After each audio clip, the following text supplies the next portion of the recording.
This is a stepless Oetiker clamp, size 8, SKU number OET080. So stepless Oetiker clamps work really well because they put an even pressure all the way around whatever you're trying to clamp. They work really well on tubing. And so the size that you buy is dictated by the OD, the outer diameter of the tubing that you're using. And so when you put it on, there's a little ear at the top, and the idea is to crush that ear. And when you crush that ear, it pulls the clamp all the way around the tubing and creates a nice tight seal. Now there's a couple different ways that you can do that. One is by just some manual pliers, or they make these specific ratcheting style pliers that will pinch that ear really well in a nice even way.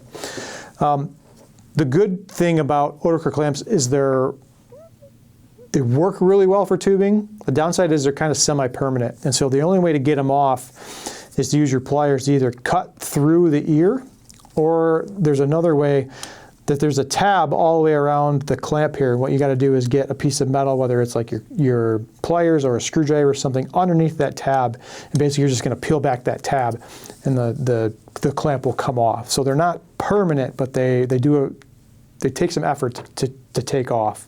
If you're looking for something that has a bunch of different sizes, that way you're not trying to figure out like which size goes with what tubing. We do have field kits available that have got pliers and they've got different size, some of the most common size Oetiker clamps that are used in the beverage industry.